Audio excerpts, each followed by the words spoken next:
नमस्कार दोस्तों, आपका एक बार फिर स्वागत है हमारे हेल्थ के यूट्यूब चैनल मॉबी टीवी पर। दोस्तों, हर देश की अपनी विशेष संस्कृति, परंपरा और खान पान होता है। भारत की बात करें तो संस्कृति, परंपरा और खान पान में हल्दी बेहद खास है, जो भारतीय संस्कृति, परंपरा और रसोई में विशेष स्थान रखती है। औषधीय गुणों की वजह से आयुर्वेद में हल्दी के सेवन का विशेष महत्व बताया गया है। औषधि गुणों को देखकर ही हमारे पूर्वजों ने हल्दी को मसालों में जगह दी।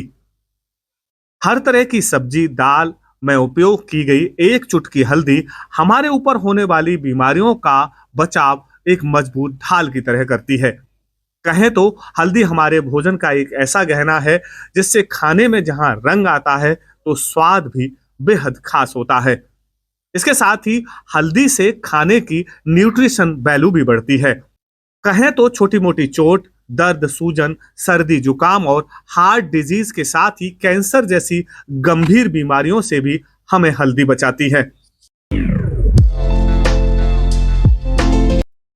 प्रणाम, नमस्ते। पुनः अच्छे स्वास्थ्य और खुशहाली की कामना करते हुए मैं आयुर्वेद विभाग से वरिष्ठ आयुर्वेद चिकित्सा अधिकारी डॉक्टर चंद्रकांत दीक्षित। तो मैं चाहूँगा आपको एक ऐसी औषधि के रूप में जो हमारे घर में रसोई घर के अंदर आसानी से मिल जाती है। और मैंने तो विशेषकर आम जनता को जागरूक करने के लिए एक अभियान चलाया था कि रसोई घर के जो अंदर जो सामान मिलता है तो एक औषधि है, जिसलिए मैंने मिनी औषधालय का नाम दिया उसमें। हम समझते हैं कि रसोई घर के अंदर जो हल्दी, जीरा, सौंफ, धनिया, ये सब ये मसाले ऐसी चीज़ें जो सब्जी बनाने में एक स्वाद के रूप में काम लें, लेकिन नहीं, इन चीज़ों को हम औषधि रूप में, यदि हमें कोई जागरूक है और हमें जानकारी है तो हम इनके अच्छे स्वास्थ्य के साथ साथ तमाम तरह से रोगों की चिकित्सा के रूप में भी काम में ले सकते हैं। आज मैं चर्चा करना चाहूँगा, एक हल्दी एक ऐसी चीज़ है कि चाहे गरीब है चाहे अमीर है, हर व्यक्ति के घर में रसोईया के अंदर आपको हल्दी मिल जाएगी। हल्दी का एक 4 से 6 फुट तक का एक ऐसा पौधा होता है कि जिसके कंद में अदरक की तरह मिलने वाला एक औषधीय पदार्थ है, जो एक आसानी से अदरक के स्वरूप में ही वो होता है। इसीलिए उस हल्दी की जो जड़ में जो चीज़ मिलती है उस कंद को ही हम लोग हल्दी कहते हैं। हल्दी का एक 2 तरह से उपयोग कर सकते हैं, एक कच्ची हल्दी के रूप में और सुखा करके। और मैं समझता हूँ कच्ची हल्दी को भी बड़ी सावधानी के साथ में काम में लेना चाहिए। उसको थोड़ा सा एक बार उबाल लेना चाहिए।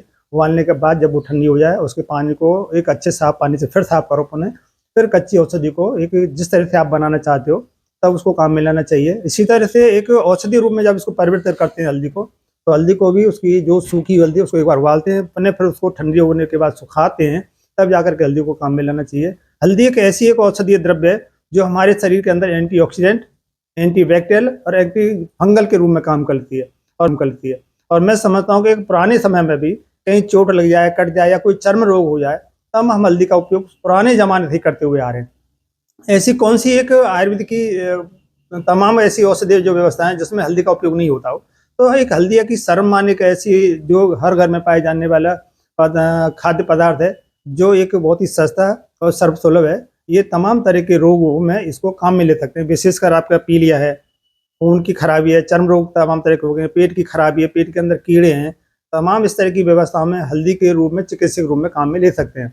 गुड़ और हल्दी का उपयोग बहुत अच्छी तरह से कर सकते हैं। चर्म रोगों में गुड़ और हल्दी को मिला करके और इसको पानी से निकल के आप कुछ दिन का उपयोग करोगे किसी चिकित्सक की देख रेख में, तो ये तमाम तरह के चर्म रोगों में भी आपको काम करता है। पेट के अंदर कीड़े पड़ गए, उस अवस्था में भी थोड़ी सी हल्दी, थोड़ा सा गुड़ मिला करके एक गोली सी बना करके इसको उपयोग कर सकते हैं। तो हमारे पेट के अंदर जो कीड़े हैं, जैसे आजकल एल्बेंडाजोल जो टेबलेट्स बाहर आती हैं जो कीड़ानाशक, तो उससे कीड़ा तो मर जाता है लेकिन बाहर भी निकालना होता है उसको। तो इसीलिए वो गोली खाने वाले लोग घबराहट, बेचैनी बताते हैं। उसके पीछे रीजन ये है कि कीड़ा पेट में तो मर गया लेकिन वो बाहर नहीं निकल पाया। लेकिन हल्दी का उपयोग यदि हम इस तरह से उपयोग करते हैं तो वो बाह्य रूप में भी निकालने के काम में आता है। और आपने कोरोना काल में देखा होगा, हमने अपने लोगों की इम्यूनिटी बूस्ट करने का सवाल आया था कि भाई हम किस तरह से, तो हमारे माननीय प्रधानमंत्री जी ने भी आपको सब लोगों को कहा था कि गोल्डन मिल्क पिएं, अर्थात हल्दी वाला दूध पिएं। तो एक हल्दी में एक ऐसे औषधीय द्रव्य, ऐसे घटक है, ऐसे पोषक तत्व हैं जिनसे हमारी इम्यूनिटी बूस्ट रहती है और तमाम तरह के रोगों से बचाने में वो काम करती है। तो हमें हल्दी को काम में लेना चाहिए और वो आप अच्छी तरह से हमारे स्वास्थ्य के लिए काम करती है। साफ सफाई से रखने की व्यवस्था होनी चाहिए।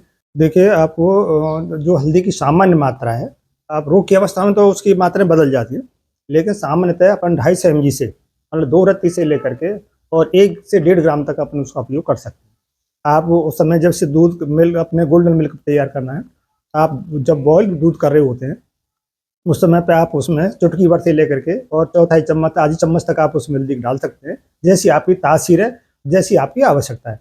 उसको बॉईल करिए, बॉईल करने पर ठंडा हो जाने दीजिए, चीनी डालिए या गुड़ ले लीजिए, और गुड़ और हल्दी मिला हुआ दूध आप पी सकते हैं।